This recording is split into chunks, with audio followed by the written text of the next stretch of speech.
अमित आज शादी के बाद पहली बार अपनी पत्नी को लेकर ससुराल जा रहा था। पढ़ाई लिखाई में अच्छा होने के चलते उसे सरकारी नौकरी मिल गई थी। सरकारी नौकरी लगते ही उसे शादी के रिश्ते आने लगे थे। उसके गरीब माँ बाप भी चाहते थे कि अमित की शादी किसी अच्छी जगह हो जाए।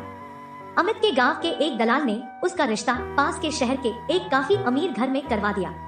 अमित तो गांव की ऐसी लड़की चाहता था जो उसके माँ बाप की सेवा कर सके, लेकिन पता नहीं उस दलाल ने उसके पिता को क्या घुट्टी पिलाई थी कि उन्होंने तुरंत शादी के लिए हाँ कर दी।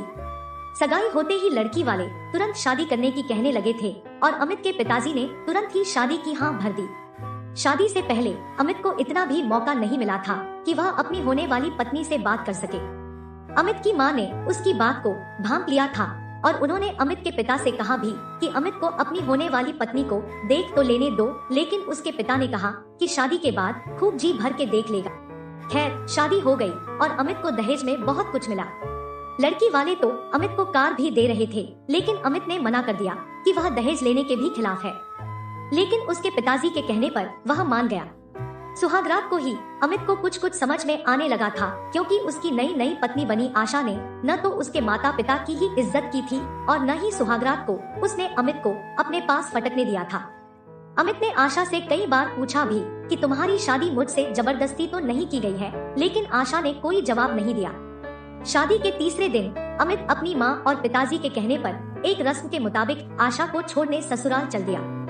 अमित और आशा ट्रेन से उतरकर पैदल ही चल दिए। अमित की ससुराल रेलवे स्टेशन के पास ही थी।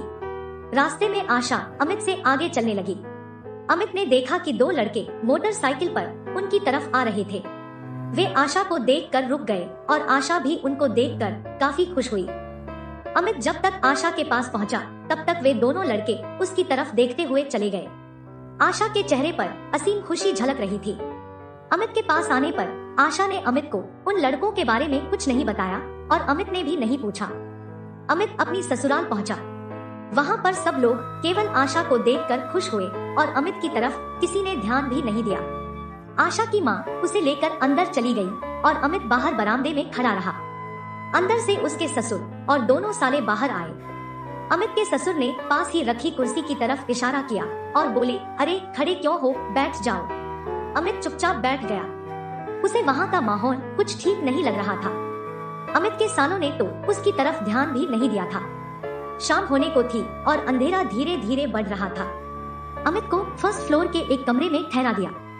अमित थोड़ा लेट गया और उसकी आंख लग गई। नीचे से शोर सुनकर अमित की आंख खुली तो उसने देखा कि अंधेरा हो चुका था और रात के 9 बज चुके थे।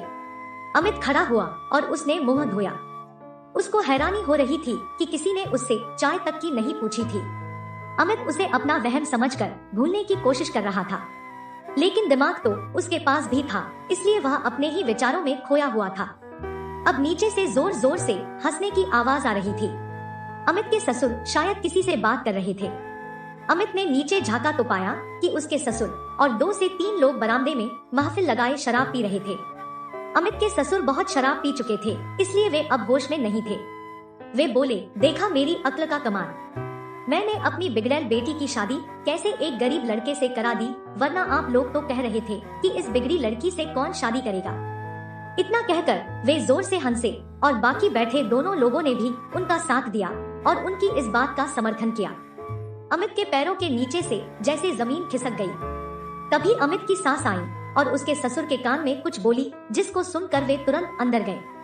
अब अमित को समझ आ गया था कि उसके ससुर ने ही अपना रोब दिखाकर उसके पिताजी को डराया होगा और उसकी शादी आशा से कर दी होगी। तभी उसके पिताजी उसकी शादी में उसके सवालों के जवाब नहीं दे रहे थे। अमित का सिर चकरा रहा था। वह तुरंत नीचे उतरा और अंदर कमरे के दरवाजे पर पहुंचा। अमित ने अंदर देखा कि आशा एक कोने में नीचे ही बैठी है और उसके ससुर उसके पास खड़े उसे डांट रहे हैं। उन्होंने कहा कि अब वह किसके साथ अपना मुंह काला करा आई। अमित को तो अब बिल्कुल भी समझ नहीं आ रहा था। ऐसा लगता था कि उसकी शादी किसी बिगड़ैल लड़की से करा दी गई है और उसका परिवार भी सामाजिक नहीं है।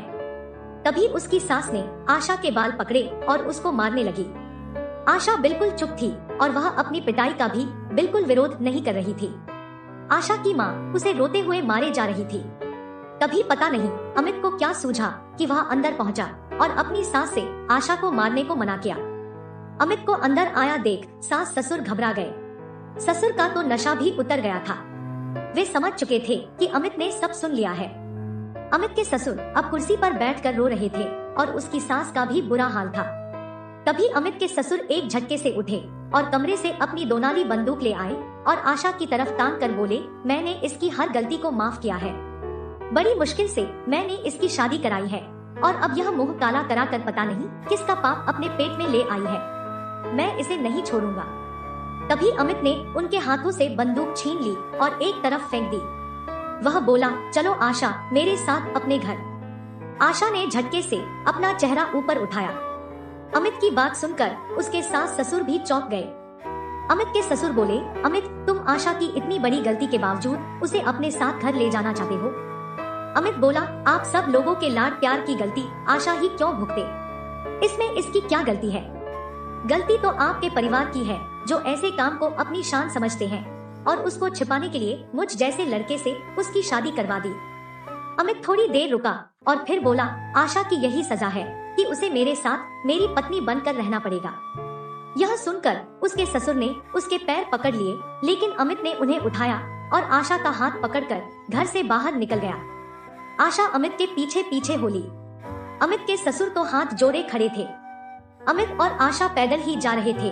तभी उन्हें वही दोनों लड़के मिले जो उन्हें आते हुए मिले थे। अब की बार वे दोनों पैदल ही थे। आशा को देख उनमें से एक बोला, चलो आशा डार्लिंग, हम तुम्हारे पेट में पल रहे बच्चे को गिरवा देते हैं और फिर से मजे करेंगे। इतना कहकर वे दोनों बड़ी बेहूदगी से हंसने लगे। उनमें से एक ने आशा का हाथ पकड़ने की कोशिश की तो अमित ने उसे पकड़कर अच्छी खासी धुनाई कर दी। जब दूसरा लड़का अपने साथी को बचाने आया तो आशा ने उसके बाल पकड़कर नीचे गिरा दिया और लातों से अधमरा कर दिया। थोड़ी देर में वे दोनों ही वहां से भाग खड़े हुए। आशा का साथ देना अमित को अच्छा लगा था। अमित ने आशा का हाथ पकड़ा और रेलवे स्टेशन की तरफ चल पड़े। घर पहुंचकर अमित ने अपने माँ और पिताजी को कुछ नहीं बताया। अब आशा ने अमित के घर को इस तरह से संभाल लिया था कि अमित सब कुछ भूल गया। आशा ने जब उसके पेट में पल रहे बच्चे को गिराने की बात कही तो अमित ने कहा, इसमें इस मासूम की क्या गलती है? आशा अमित के पैरों में गिर पड़ी और रोने लगी। अमित ने उसे उठाया और गले से लगा लिया। वह बोला, आशा तुम्हारे ये पछतावे के आंसू ही तुम्हारी पवित्रता है। आशा अमित के गले लगकर रोए जा रही थी। दूर शाम का सूरज नई सुबह में दोबारा आने के लिए डूब रहा था।